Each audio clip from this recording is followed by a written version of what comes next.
So I'm Chiedo Wankwo, Vice Dean for Academic Affairs at Johns Hopkins SAIS. School of Advanced International Studies, we normally just say SAIS. I'd like to welcome you to the Johns Hopkins Bloomberg Center, this amazing building. We're thrilled you're able to join us for a book launch event on how sanctions work, Iran and the impact of economic warfare. Written by two SAIS professors, Narges Bajoghli and Vali Nasr, along with their co-authors, Javid Salahis Fahnahi. No? Yes? Okay, great. And Ali Vaiz. This event is organized by the SAIS Rethinking Iran Initiative, and we're particularly thrilled to be hosting you here. The Rethinking Iran Initiative, spearheaded by Professors Bajoghli and Nasr, commenced its exploration into the impacts of economic sanctions in 2019, right here at SAIS. Their journey began with the Iran Under Sanctions research project, engaging over a dozen internationally recognized scholars to investigate the multifaceted repercussions of sanctions on a targeted society. Sanctions, as we all know, have enormous consequences, especially when imposed by a country with the economic influence of the United States. No doubts about that. Sanctions induce clear shockwaves in both the economy and political culture of the targeted states and in the everyday lives of citizens. The question, however, is, do economic sanctions induce the behavioral changes intended? Do sanctions work in the way that they should? So to answer these questions, the authors of How Sanctions Work highlight Iran, one of the most sanctioned countries in the world. Comprehensive sanctions are meant to induce uprisings or pressures to change the behavior of the ruling establishment or to weaken its hold on power. But after 4 decades, the case of Iran shows the opposite to be true.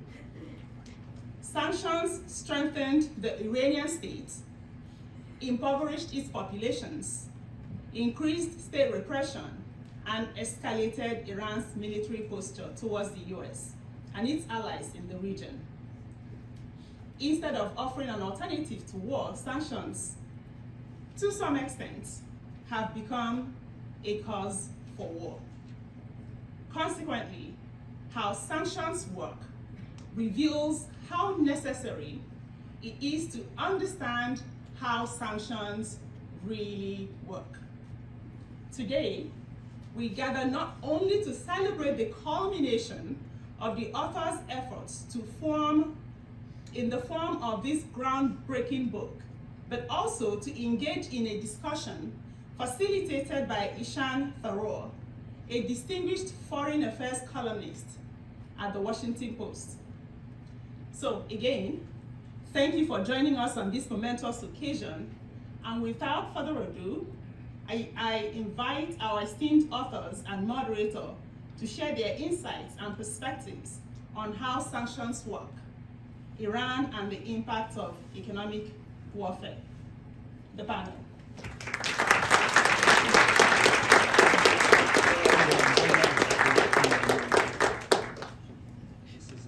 Forgive me. Oh, there we go. Well, thank you so much, Dean, and thank you to SAIS, and thank you, of course, to the Rethinking Iran Initiative. It's a real honor to be here. It's tremendous to see such a terrific crowd of students and academics and practitioners. So I will limit my preamble because we have a lot to get through. Just note that there are 2 microphones at the side of the room. At the designated moment, please, I'll let you know, and please do line up for questions because I hope to have a pretty robust conversation here, and there's so many of you, so I'd love to get as many voices involved as possible. This is a conversation about sanctions on Iran is always timely, but of course, in this moment, given the spiraling series of conflicts that we see in the Middle East right now, it's all the more timely because, of course, we are once more confronted with the strategic imperatives and decisions made by the regime in Tehran, and once more confronted by perhaps the missteps and legacies of this city in that region, as well as the somewhat limited or particular toolkit that we have seen the United States deploy in recent years. Vali, I'd love to just kick this conversation off with you, and if you could just billboard for us the central themes and ideas in this book. It's called How Sanctions Work. I think it's safe to say it's largely actually about how sanctions don't work. What were some of the central findings of your research? And in your mind, what are the main implications, therefore? So thanks very much, Ishaan, and thanks for coming here, and thanks to the Noir Decor for her kind introduction. So, for those of us who work on Iran, various aspects of Iran, it's almost impossible to think about politics, economics, society in Iran, the mood of its population, its international behavior, without talking about sanctions.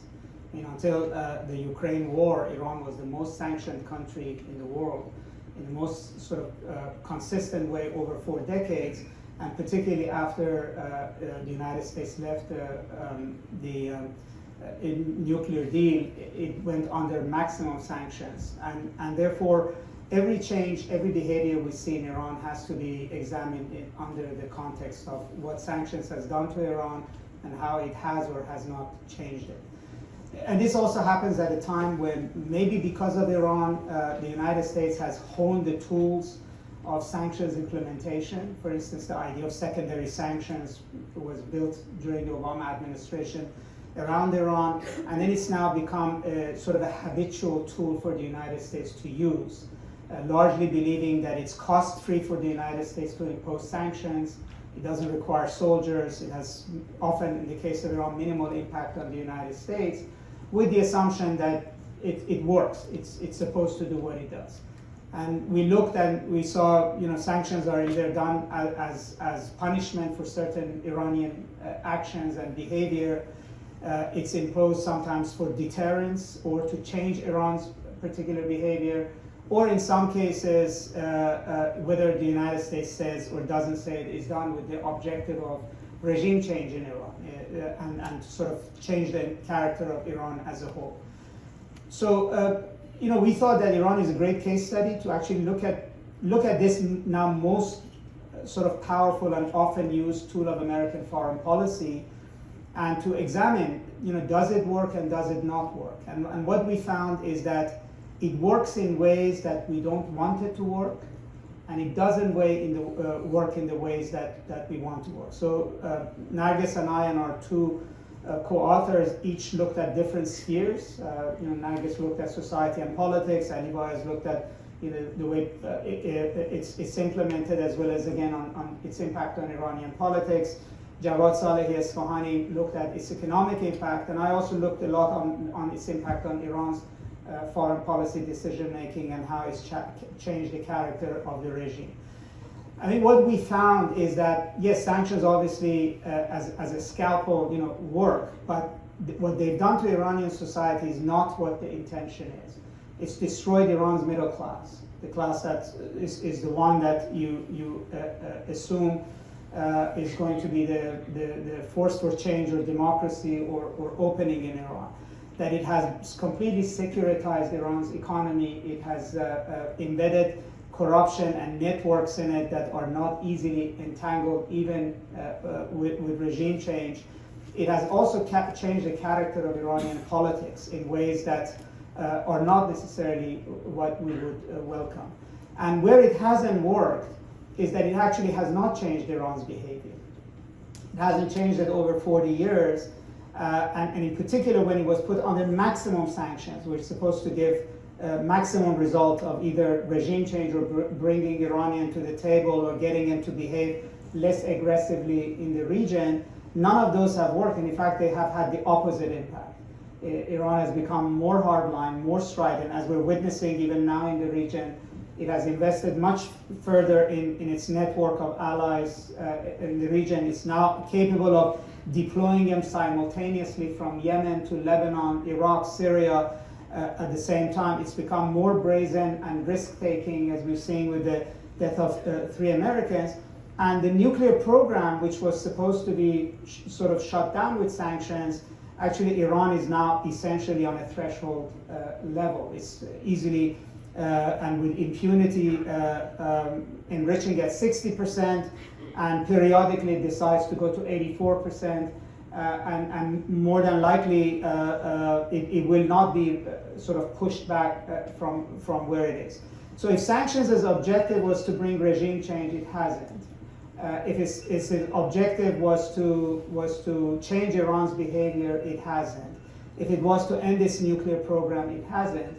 And if it's to punish Iran, yes, it does, but it actually, we don't think it punishes the people that really should be the target, because the leadership in Iran is basically immune from the impact of sanctions. It really punishes average Iranians. And Narges can talk a lot more about that, but aside from where it works or where it doesn't, I mean, one of the big issues about the book is that sanctions also has a huge moral hazard. Moral hazard in the sense that we don't like to talk about it, but the target of sanctions are the very people that we claim we want to help and free from the Islamic Republic in Iran. In other words, average Iranians. Those are the people who are most impacted. And our data shows that since maximum pressure was imposed on Iran, 20% of Iran's middle class has fallen below poverty level. Over 80% of Iranians rely on government handouts to make ends meet. And so these also raises issues. In other words, is that what really we want our policy to be? To actually inflict pain on civilians and on people who basically are victims on both sides. They're victims of policies of their own government, but they're also victims of sanctions. And then also, we looked at the way sanctions are managed. The problem with sanctions, we also found that they really do not have, it's a tool that is one way. There is no credible way that you can even negotiate or barter over it. Because the United States is very good at designing and implementing sanctions, but it really does not have a mechanism of lifting them. And countries like Russia, China, and Iran have come to expect that sanctions are permanent, and therefore they behave with that view in mind, that this is not something that's going to go away, so they have to organize themselves around it and engage in a sort of a confrontational policy in order to deter the United States from doing more. Terrific. Well, you've put a lot there that I will try to pick up in pieces over the course of the conversation. Well, I hope, people need to buy the book. I'm not going to make it very simple. Absolutely. But Narges, I think, and frankly speaking, as somebody who does follow Iran as rather closely sitting in Washington, the economic data was startling to me, just the extent to which, since maximum pressure, we've seen a hollowing out of the Iranian middle class. It's something that I don't think enough people here fully appreciate or grasp. But Narges, before we get into any of that, could you talk a bit about, this is a book written by 4 esteemed practitioners and academics. You guys come from different disciplines.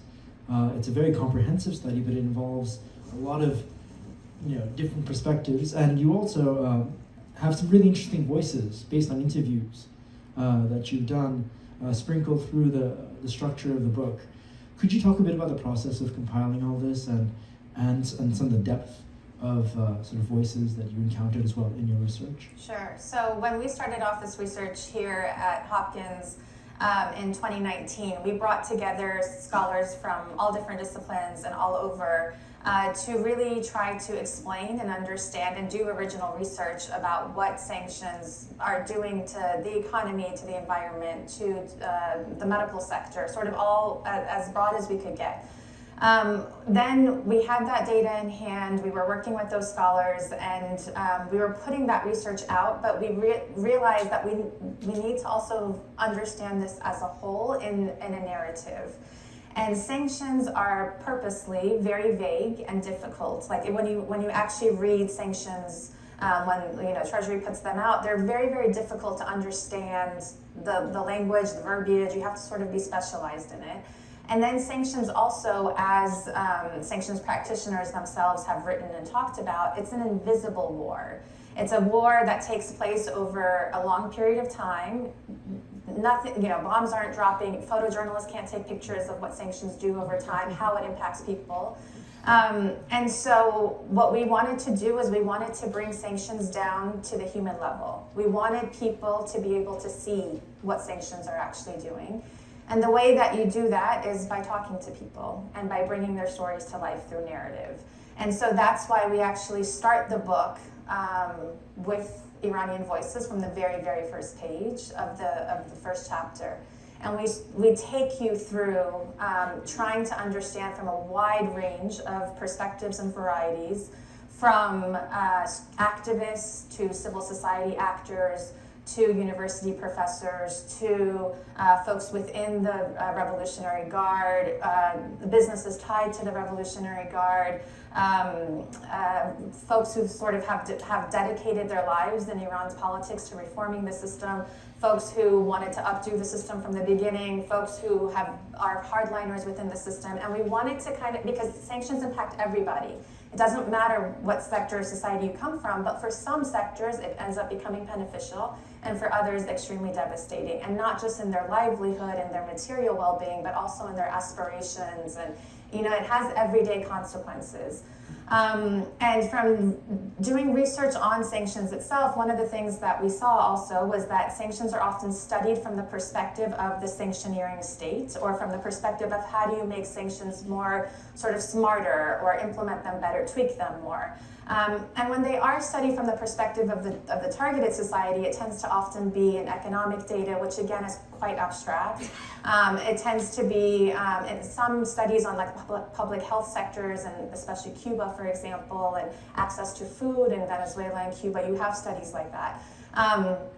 But we wanted to show, and as someone who's trained as an anthropologist, I'm interested in how big decisions and big policies and big politics impact your very everyday existence. From not only when you go to the grocery store and the prices have gone up, but also what even dreams are available to you anymore when you've been living under 4 decades of sanctions, which have curtailed those dreams over and over. So in writing of the book, we wanted to bring sanctions down to human size. And so part of the way in which we went about doing that is a lot of I did over 80 long-form oral history interviews over a period of years with folks across, again, the political spectrum. It dovetails off of my first book, which was looking at folks within the IRGC. So I already had a lot of those contacts, and I could see, after I had already done that first book, I could see their attitudes hardening very, very heavily as maximum pressure was implemented and went on. And then we started to take a look at all of the data and then go in and do much more interviews. And so that the human stories are at the heart of this book, and then we're bringing in everything else to help you understand the context and then see how it is, what it does to different members of society. Right, and you write in the book, maximum pressure and comprehensive U.S. sanctions in general have resulted in political hardening and increased military control over political culture, and worst of all, they've done so while suffocating the voices for engagement and change. Vali, I'd love to, we have this pretty conventional narrative that the sanctions that the Obama administration put on Iran were good. They were effective because they brought Iran to the table.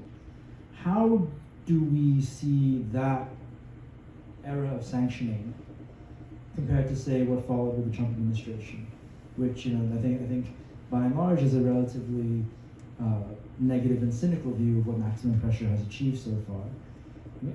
Talk us through the 2 phases of sanctions. So, I think you have to look at these as a continuum. Yes, the Obama administration's secondary sanctions and increasing pressure on Iran worked. but it was not the only factor. I mean, I think it's become part of the self-congratulatory view of sanctions to say that's what brought Iran to the table, so all you need to do is to do more of that and double that, and then they definitely will come to the table. I mean, that's the logic of the Trump administration. But there were many other factors there. I think there was a trust factor that actually the Iranians believed that because of Obama's profile, because of the way he spoke about Iran, because he promised there wouldn't be regime change, because he didn't use the word regime and for the first time referred to them with their own name, because of the sort of letters that went back and forth between him and Iran's supreme leader, that therefore they can respond to that. That there is but the result was that once they did, and there was a deal after 2 years of negotiations, then they didn't see sanctions lifted. I mean, it's all important to note that even under Obama administration, no more than maybe 10-15% of the sanctions got lifted. Those sanctions that they wanted to, they said, okay, for nuclear issues, we're going to lift it. They say, oh, by the way, because your banks are sanctioned under different sets of things, it doesn't, so you still cannot basically engage in these trades. Like, you can buy pharmaceuticals, but you can't pay for it. You can buy this, but you can't pay for it. And so they learned that actually sanctions are not going to go away. And then the United States turned around and doubled, tripled that sanctions.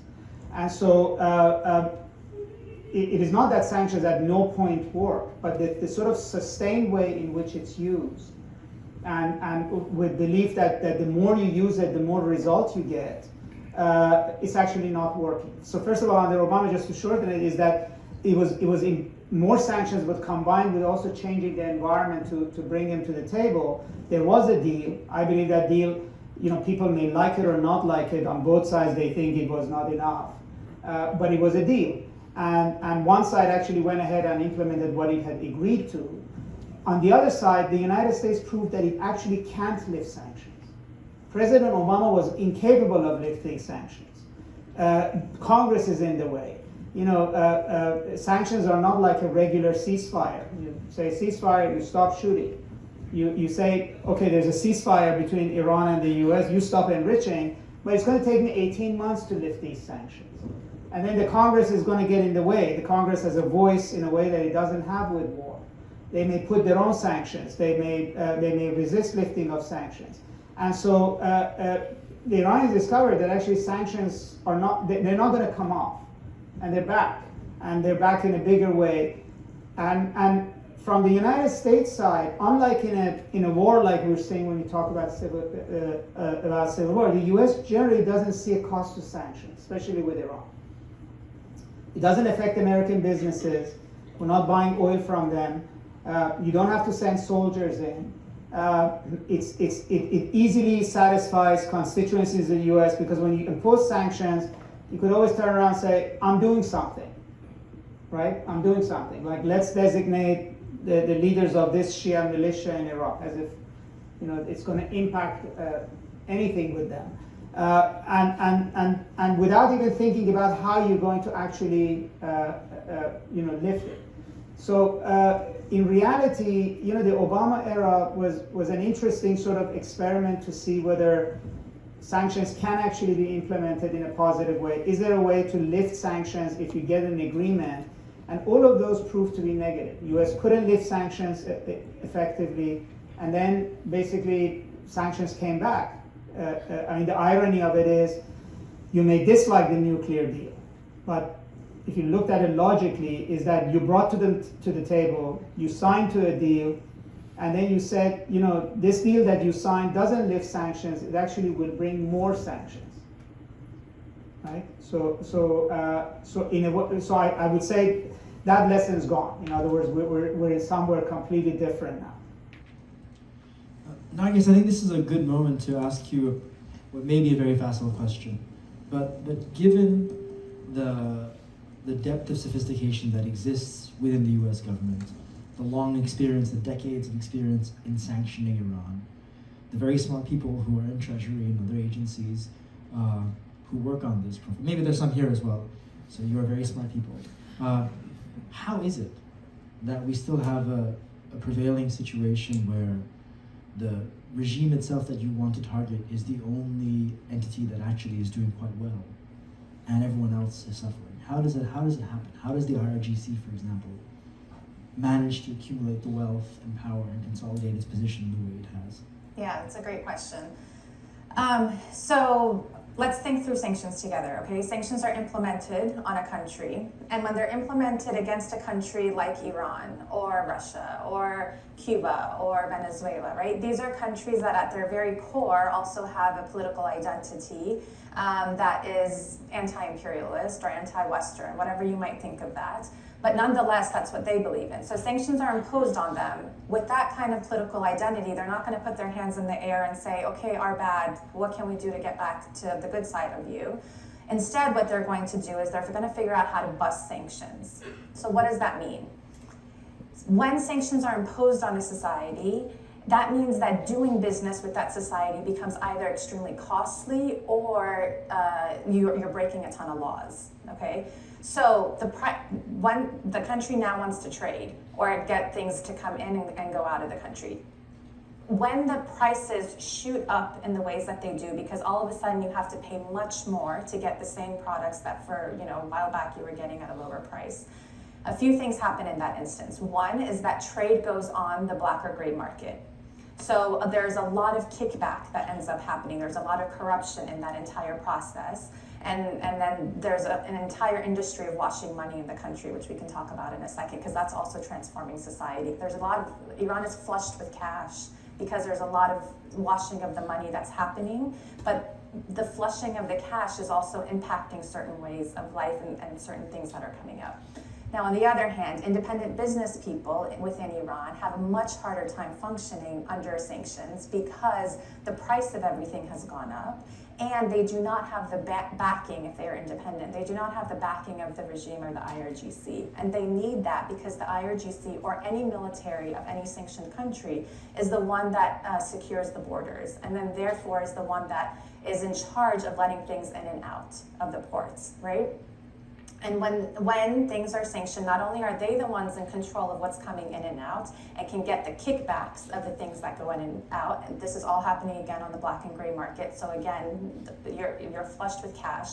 So the IRGC itself and then the businesses that are affiliated with it are the only ones that can take the risk to do trade that is illegal on an international scale. Right? So now the businesses that are somehow affiliated with the IRGC or the Supreme Leader's Office, which is another sector of businesses that have become extremely wealthy, are the ones that are logistically and capable to be able to even do this trade across borders. So what that means is that independent business people get poorer and or if they're not getting poorer because they're very, very wealthy, they're not able to tap into the markets in the same way as before. And the ones tied to the IRGC and the Supreme Leader's Office are.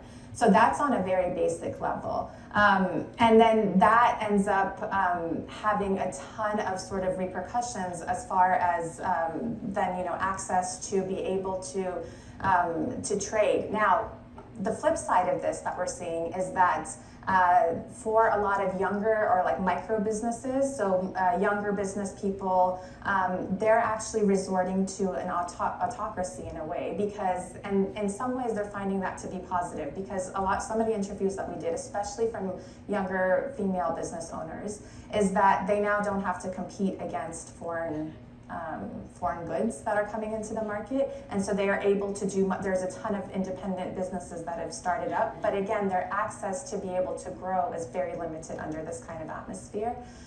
So there is some benefit on a local scale, but on sort of the grand scheme that we're looking at, it is a huge downfall of money into businesses affiliated with the regime and the IRGC. And then that has had repercussions, for example, in the cinema and media sphere, because now they've set up, we're not going to, Iran is so well known for its cinema, for its art house cinema, and that's because those films were getting subsidized. They've completely changed under maximum pressure, whereby now, because they are flushed with so much cash, they've created Hollywood-like studios, and they have funneled the money that way. So now in order for you to be able to have funding to make films, there are new sorts of things that you have to do, which ends up upping the quality of IRGC-related media within the country and abroad, and then really decreasing access to, again, the critically minded artists that have always been at the forefront of pushing discourse within Iran. Vali, I think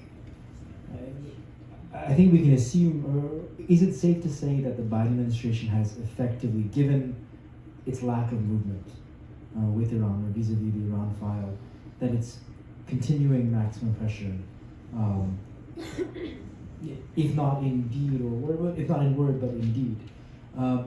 And I guess, if we understand the premise of your research and the book and agree that sanctions are not working and in many cases backfiring, what's the alternative? If it's not bombs, if it's not sanctions, what's the alternative?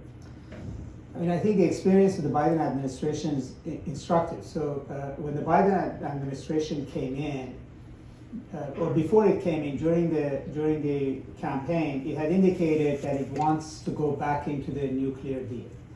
And in fact, if you remember, there was a presidential debate, a primary debate in which all but one of the Democratic candidates raised their hand and said, we want to go in. But when they came in, it became very evident that there was a sort of a footnote to this. In other words, we're willing to come in if Iran first goes in, does everything, and then we decide whether we want to come in.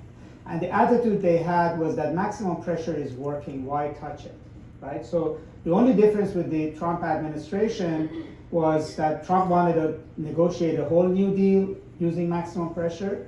Biden basically wanted to use maximum pressure to get Iran to fully comply with JCPOA, and then maybe the United States would come in.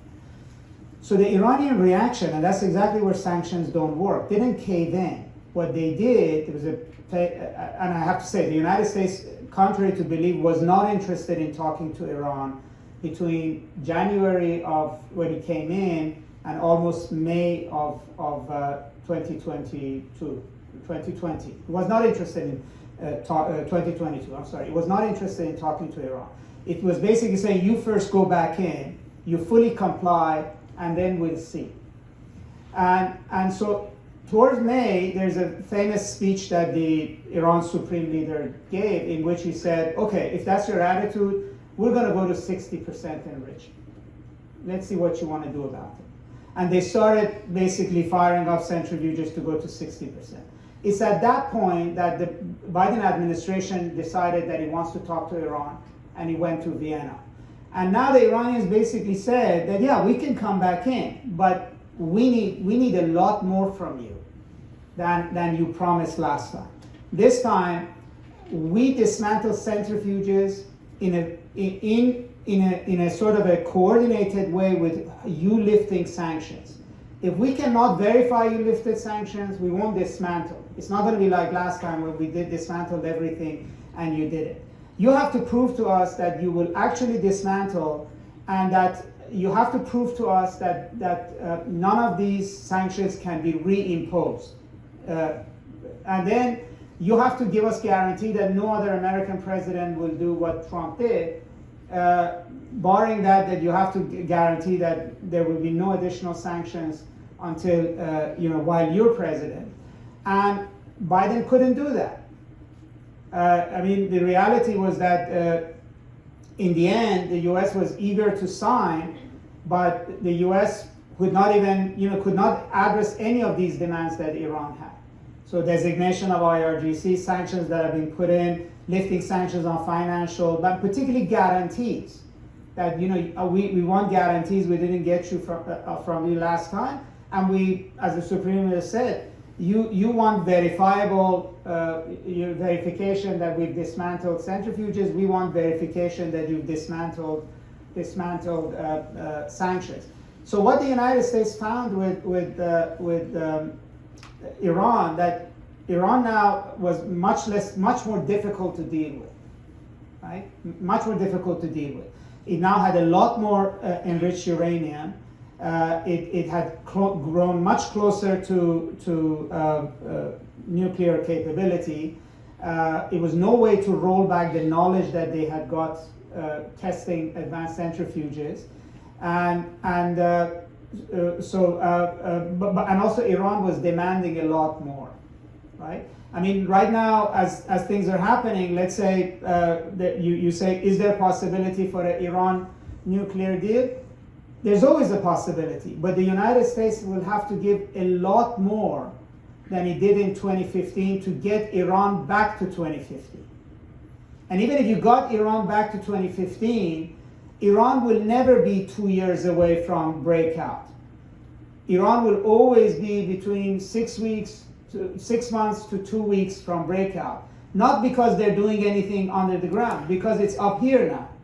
Because they've experimented with advanced centrifuges and have knowledge of reconstituting a program they didn't have in 2015.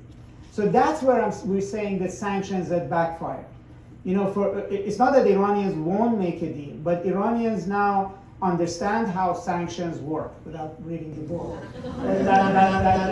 that the United States will never lift these, and even if the United States wanted to lift these, it cannot lift these.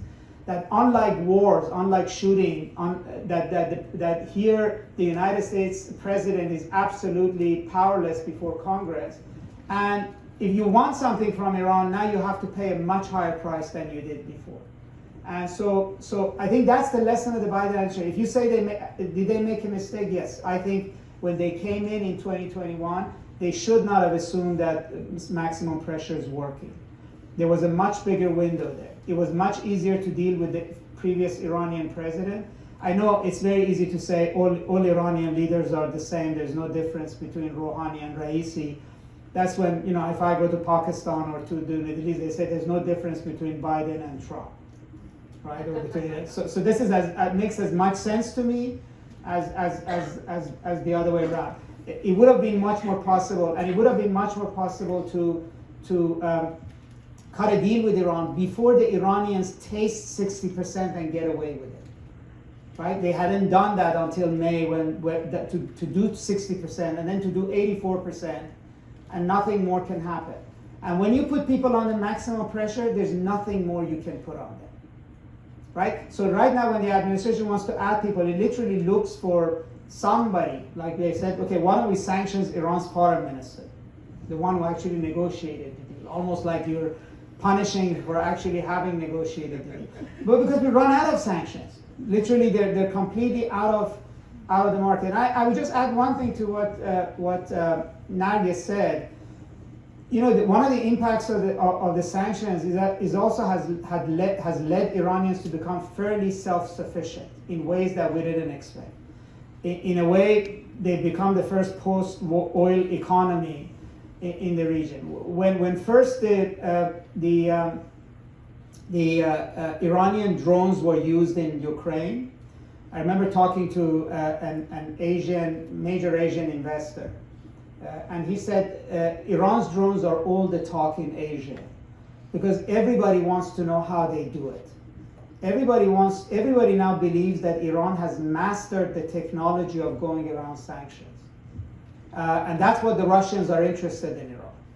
That's what the Chinese will be interested in Iran.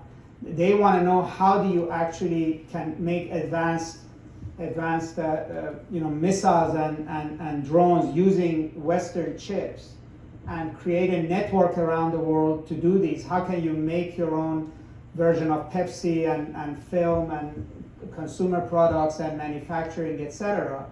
And so the longer you put them under that, yes, the country becomes poorer, the people become poorer, but they're actually becoming more resilient. Narges, when we saw the uprising in Iran after the death of Mahsa Amini, there were some folks here in Washington, especially some folks in the former Trump administration, who saw it somewhat as a vindication of maximum pressure, of an approach that was confrontational and perhaps laid the kindling for unrest in Iran. But you guys in the book argue to the contrary, that actually the toll of maximum pressure ultimately weakened what these protests and what this uprising could have been. Yeah, so sanctions are supposed to work in two ways. Either they're supposed to put enough pressure on the state, on the regime, on the targeted state, to change its behavior, or they're supposed to put enough pressure on society to rise up against the state to then topple the state, right? Those are sort of the two main ways in which it's supposed to work. Obviously, we've talked about the ways in which it doesn't pressure the targeted state to change its behavior. So the other way is it causing enough pressure on people to rise up? And not only in Iran, but in Cuba, in Venezuela, we've seen that, yes, you know, you make life difficult for people, people are going to rise up. And they're also going to be blaming their state for not doing things to help them from not getting in this worse situation. And they have very real grievances. But what we find in all of these comprehensively sanctioned countries, but especially when maximum pressure starts, is that the response of the state becomes more and more militarized and securitized on a domestic sphere against uprisings and against activists and against civil society as maximum pressure continues and gets harsher. Why? Because maximum pressure and comprehensive economic sanctions are not just about economic warfare. These are a shadow war, in essence, is what we argue and what we look at in the book. And what does that mean? It is, yes, economic sanctions, but it is also intelligence war. It is directly a war meant to weaken the governing establishment of the state. So then, therefore, the governing regime is literally viewing everything through the lens of that shadow war, including its domestic population, right? And so the uprisings not only need to be squashed because the regime is feeling an existential threat to under maximum pressure, including things like cyber warfare, psyops, right? All of these things are sort of happening together. And so their response becomes one of severe repression. And in addition to that, they feel, or they have an understanding and analysis of the time that the uprisings and the protests that they are facing, that there are elements of a color revolution at bay, right? And so they are consistently looking for evidence of these kinds of these things, and that is even further securitizing and militarizing the domestic sphere. So part of what we sort of discuss and talk about and write it in the book is looking very, very, very closely at the lives of activists and civil society workers in Iran, and seeing how they have either ended up in prison or have fully sort of withdrawn from the sphere of this kind of activism, either because it's too dangerous for them to continue to do so, or because they feel, as one of them kept saying, it's like, he was saying, it's like being in the middle of a boxing match and we're being totally knocked out by our own regime as well as by sanctions over and over again. So they are attempting to, so then they retreat. And so when uprisings do happen, they are again met with this sort of extreme repression over and over again. And that's a very big tragedy. I just noticed the time, and I please do invite anybody who has questions to start lining up by the mics. But until then, Vali, could you humor us with a counterfactual I thought about quite a lot in the course of my columnizing for the Washington Post, but say some 10,000s or whatever it was, number of votes go differently in swing states in 2016, and Hillary Clinton is elected president then.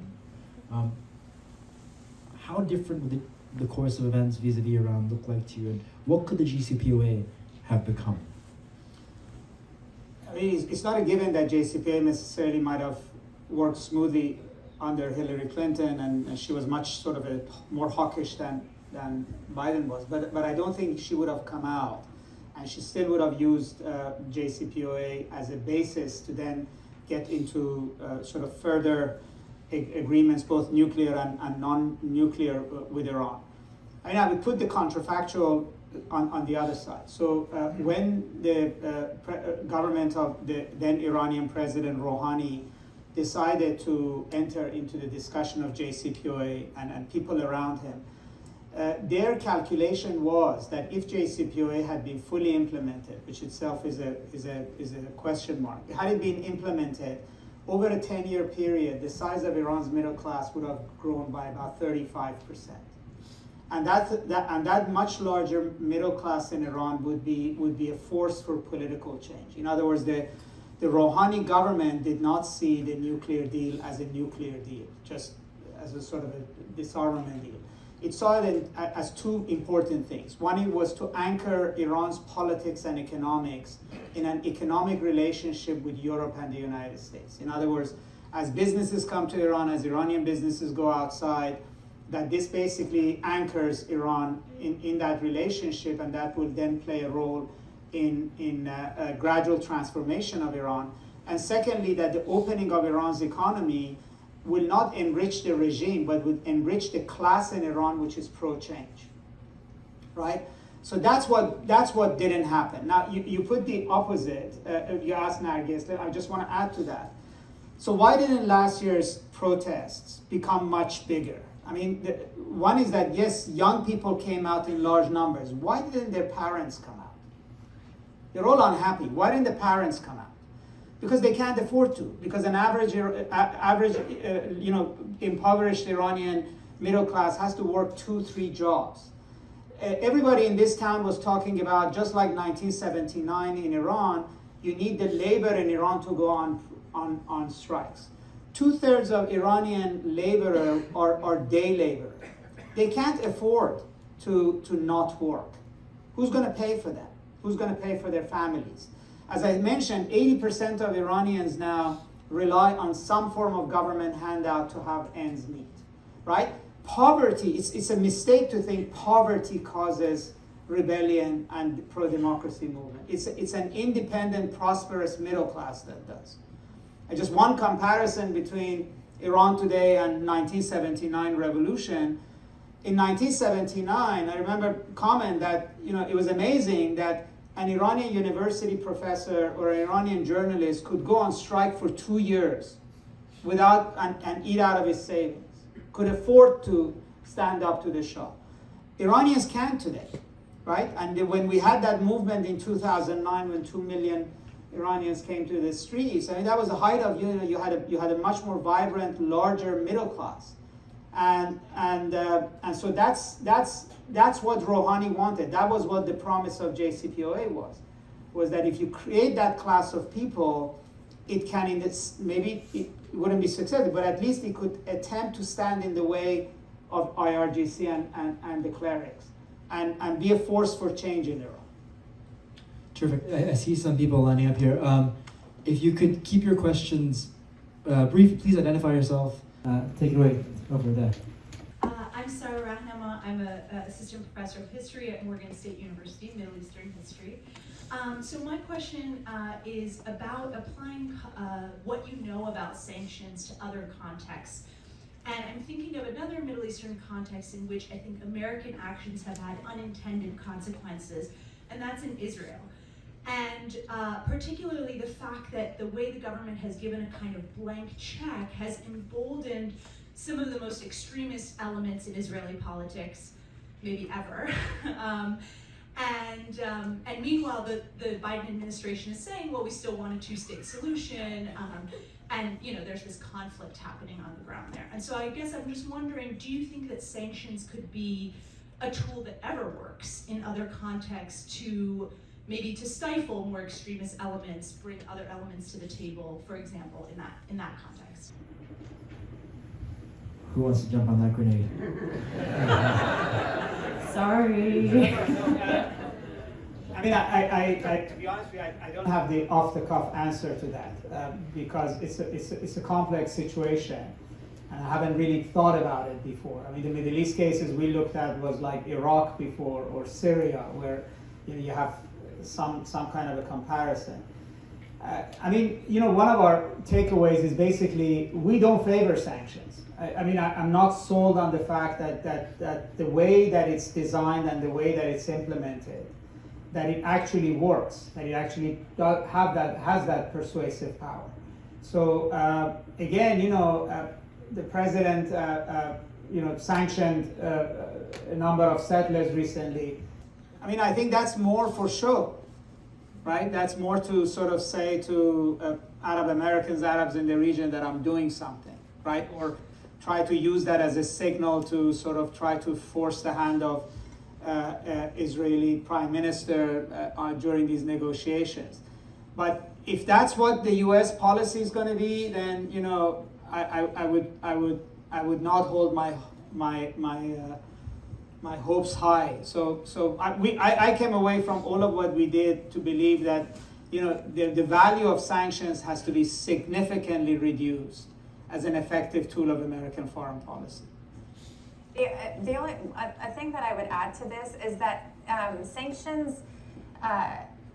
Sanctions are just like something on a piece of paper, right? You have to enforce sanctions, and you have to make the atmosphere one in which sanctions even become viable.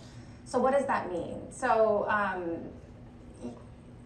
there is a sort of parallel track that needs to happen discursively. What do I mean by this? Like in the ways that we talk and what we think and how we write things, that makes the targeted society an enemy that cannot be traded with. And so to answer your question, to sanction a state requires a parallel discursive reality that makes that state sanctionable. Okay, so what the US under Obama actually had to do with Iran was because, it had to make Iran a state that South Korea and Japan and certain European countries who had been trading with Iran saw it as, in Richard Nephew's word, who's helped create the Iran sanctions, a state that you did not want to go near. How do you do that? You have to, within media, within the ways in which it's talked about, you have to make it a state that becomes an enemy country. A pariah, exactly. And so that's when it starts to become the largest sponsor of terror, for example, in the Iran case and things like that. And under the Obama administration, they had to really up the evil factor of the IRGC. I mean, this is something I'm not like making there. This is something that's coming out of the folks who were making the Obama era sanctions were writing this in their books.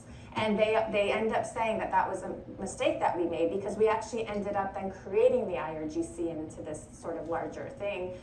So to answer your question, I would say that even the thought of doing something like that requires and necessitates a parallel track to then make that kind of targeted society untradeable with. You don't want to be in relationship with. And I'm throwing the rhetorical question back to you of, is that a possibility? Nice. Over there on this side. Love that I'm going after that question, because my name is Regev. I work at J Street, which is a pro-Israel, pro-peace, pro-democracy organization.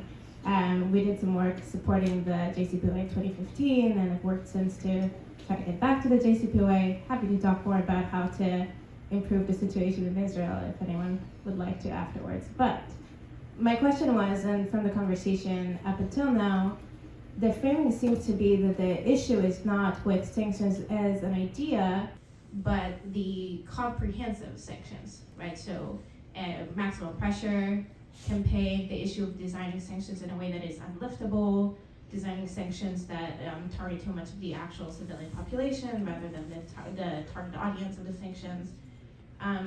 So I guess my question to you is, can you design sanctions that would work, that would be liftable, that Congress would not stand in the way of? And you could argue that if Congress actually supported the JCPOA, that would not have been a problem, but that's a different conversation.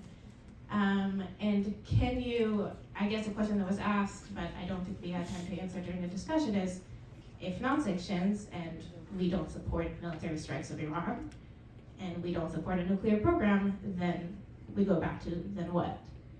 So, I mean, it's a very good question, but it's when we use the word sanctions, we're talking about the regime as it exists. The regime sanction exists. I mean, it becomes like if you pull the nose of a donkey long enough, and you pull its tail, then it's going to begin looking like an elephant. Yes, then if sanctions were written in a way that they were liftable, if this what Narges said, that you wouldn't have to actually run a campaign of turning your the targeted country or organization into a pariah that you then cannot back away from. If if all of these ifs were done, it would be a completely different tool, right? It would be very different. But also, what we found to your question, I mean, one of the reasons Iran invested in a nuclear program was to have something to negotiate sanctions with. I mean, you went back to 2005 and 6, Iran had 119 centrifuges in total. 3 European foreign ministers went to Iran and negotiated that Iran would give up those 119 sanctions in exchange, centrifuges, and shut down its program in exchange for lifting of sanctions. The Bush administration said absolutely not. So the Iranians concluded that the reason the United States said no is because the program was too small. They needed to build a lot more and go back to the US. So by the time the Obama administration brought them to the table, they had amassed 119,000 centrifuges. We think secondary sanctions brought them to the table. They think, no, their 119,000 centrifuges brought Obama to the table. And then when Trump left, their argument was that we went to the negotiations too soon. Trump left the deal because our program was not big enough and they thought the program is not reversible. So Iran, I don't believe, I mean, it may come to a point that Iran wants this program for nuclear purposes. But for the longest period, Iran built this program because you cannot negotiate sanctions relief with the United States unless you build something that captures United States attention.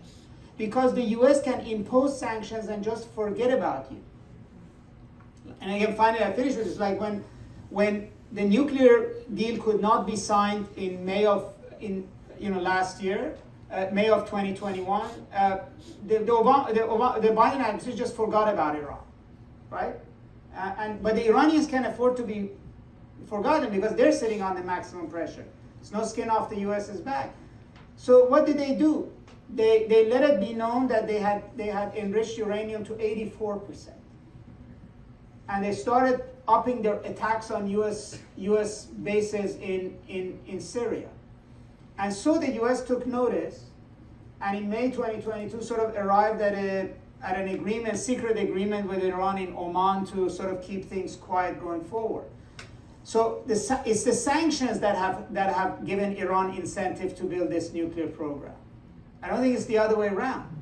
And then once you have, that it's not the sanctions, it's the not agreeing to lift them.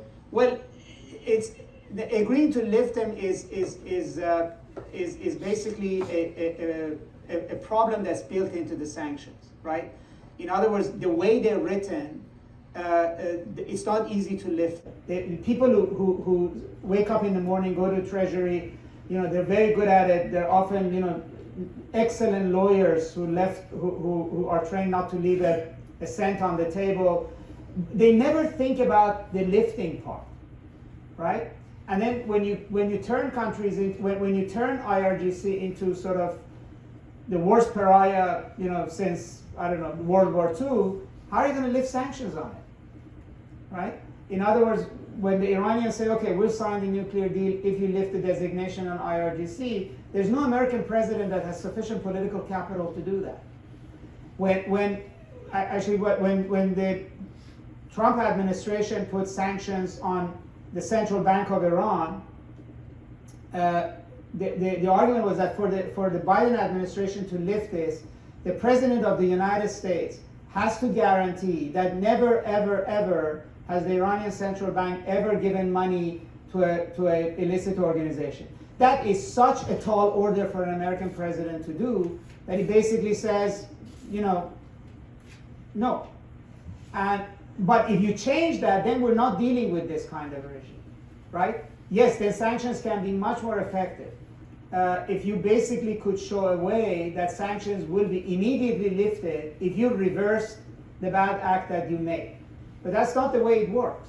But also, if I can add something to that, I really appreciate your question, and I think it's a very good one, because I think that that's on a lot of people's minds. Okay, comprehensive sanctions do this, but what about targeted sanctions? And what about targeted sanctions for human rights abuses and things like that, right? And I think that's a very valid question and one we have to take very seriously.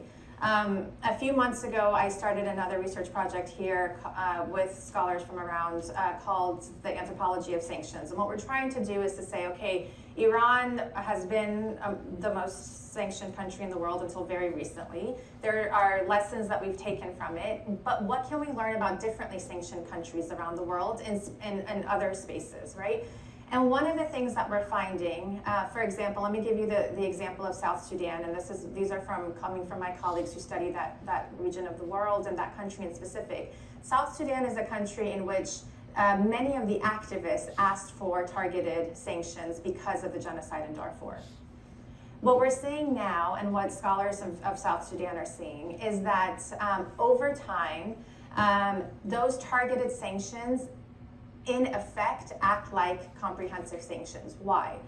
Because again, sanctions are like the regulations themselves are something that come out and they'll target and they'll say, for example, I'm being hypothetical, Muhammad Ali of South Sudan, who's the leader of XYZ, needs to be sanctioned, right? Now, banks and big businesses have usually compliance offices, and they have people in there who are, especially because since the 21st century, so in the past 24 years, sanctions, U.S. sanctions have gone up 900%, okay? So this is a tool that is being used very, very heavily. So banks and multinational corporations have lawyers on hand to make sure that their businesses are not hitting up against this 900% increase of U.S. sanctions around the world. So then, Muhammad Ali, the leader of so-and-so or whatever group in South Sudan, is being targeted. But that company that wants to do business or has been in business with South Sudan now all of a sudden says, well, but there's a Muhammad Ali here too, and then there's one in that office too, and then there's one in that office that we're doing businesses too, and hey, look, the guy in the bank is also, so how are we going to, these folks are trained to be very risk averse, because either you're going to trade with South Sudan or you forego your trade access to the United States. And who in their right mind would do that? And so then therefore what the scholars of South Sudan who we're in conversation with and are doing this research with have found is that the same activists and civil society actors on the ground who have called for these kinds of targeted sanctions now over the years are realizing it's making all of us poorer, and those who have been targeted for these kinds of sanctions are immune from them because they're the ones who hold power, right? So they can figure out ways to immune themselves from the sanctions that are targeting them. So it ends up becoming the same thing. The gentleman in the red sweater, you've been standing for a while. Very much. Albert Rakimov, not associated with any schools here, unfortunately. I'm curious about the effect of sanctions on migration within Iran and immigration outside of Iran, if people are leaving and where are they going. And the other question I had was, since you know what's in the Iranian leaders, what's on their mind, which presidential candidate would they prefer to be elected? I guess you would answer the first question about it. So the question of brain drain is a very, very large one in all sanctioned societies. But the longer, I mean, for example, it's really fascinating for me that for the first time I'm beginning to hear more and more advocates against sanctions on the Hill because they're tying it to huge waves of migration from Venezuela and Cuba. So sanctions actually lead to migration waves, and this is something that we don't talk enough about. We're starting to talk about it more because of what's going on at the border and because of the massive folks that are leaving, and both Cuba and Venezuela were under forms of maximum pressure sanctions under the Trump administration that have been continued. So again, these are very similar kinds of cases. Out of Iran, for the book, we didn't do a ton of research on migration numbers and sort of things within the diaspora, but we know that numbers have gone up quite drastically, except what's happening now, though, is that the types of countries that people are going to, those migration patterns are starting to shift because it's costlier, because people, their money has less value, and so they're starting to go and migrate to other countries. Also, visas end up becoming difficult. The hardest thing that we found, although again didn't write in this book, but sort of more broadly, is that sanctions are also impacting folks who live outside of the countries of these targeted societies. So for example, Iranians living in the United States will have their bank accounts closed in fairly large numbers.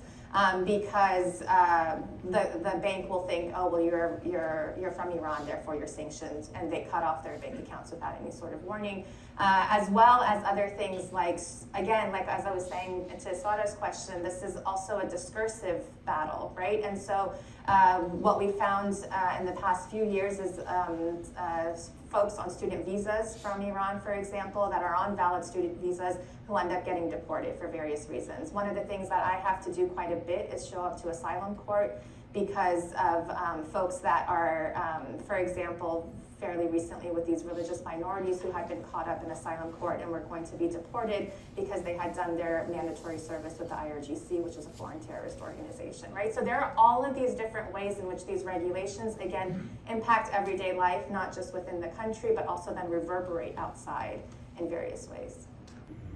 And on the question on, who in Iran wants Trump or Biden, or whether it matters at all. I don't think they think it matters. I don't think they see a substantial difference. And I think everybody in the Middle East is sort of, trying to gain that. But as far as Iran's concerned, maximum pressure hasn't changed, and I don't think they see a significant difference. Thank you. Thank you. Hi, my name is Leon Abdullah. I'm a current student here at SAIS. And you mentioned how China and Russia are looking at Iran to learn from them, probably how to evade sanctions, how to keep functioning despite sanctions. So looking at Russia right now, and especially since the war started in Europe, there was a lot of talk on, we deployed sanctions so fast, very targeted. Some policymakers even talked about how maybe this is the first war we can end just by sanctions without putting any soldiers or boots on the ground. So I'm wondering what your view is on how the Europeans and then also the Americans started to sanction Russia now in the past 2 years. I think the EU launched more than 10 sanction packages by now. Is that also something we've learned from now, or is that just another dead end that we are running into now, similar to the case you just described for Iran? I'm skeptical that, first of all, Russia, we're not winning the war. So in reality, we ended up actually having to give Ukrainians huge amount of weapons and armament, and so it was whatever the Ukrainians were able to achieve was not because of sanctions. Secondly, if you looked at the Iran experience, if you're going to change Russia's situation, you have to basically be able to guarantee him that if you stop the war, if you get out of these territories, we guarantee that these sanctions would be lifted, permanently lifted. Not that you get out and then we reimpose them the way we did with JCPOA. And I don't think that's the case. I don't think that offer is actually on the table. That if you came out, like we will lift these sanctions. And so I think Russia is gradually finding itself in the same place as Iran did, that it has to be more aggressive, it will continue to poke at Europe, and it doesn't see necessarily a way out of sanctions. So again, I think the rhetoric about how sanctions are great is because, as one former professor of mine said, that sanctions make those who impose it feel good, right? Or you impose sanctions when you can't really do anything about it, but you also want to pretend like you're doing something about it, right? The only difference between Russia and Iran is that there was a cost to the world of sanctioning Russia because of the size of its economy, because the amount of wheat and fertilizer and oil and everything that comes from Russia, and that immunizing the world economy to Russia's presence is expensive for everybody, right? And which is not quite the case for Iran. But that's what I'm saying. That countries like even China, has gradually started on a sanctions track. So under what conditions would sanctions, let's say, on chips come off of China? Under what conditions would sanctions on, transfer of technology come off of China, right? So you can't, unless it's not a quid pro quo that you stop doing this will lift these sanctions. And then I also have to say, there's an imbalance in sanctions that's not the fault of sanctions. Sanctions is a piece of paper, right? What we ask for in exchange for sanctions is something really real. I mean, you have to dismantle a nuclear program on which you've spent several $1 billion on many years. To rebuild that is going to take you a lot of time, right? But we can reissue the piece of paper tomorrow again, right? And we can, and as Biden administration showed, we're not willing to guarantee that we will not do it. So as a result, countries are learning that not to give in as easily, because Russia can leave Eastern Ukraine, can even leave Crimea, and those sanctions can come immediately back.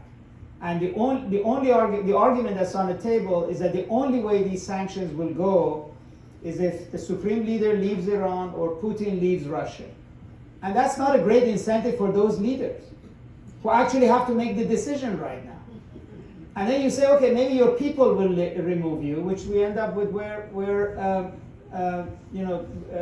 Narges mentioned that people are not in a position to do that. Last question over there. Thank you very much for this discussion. It's been fascinating. My name is Josh Curtis. I'm a student here at SAIS. I worked in data analytics in international democracy grant making for a couple of years before coming here.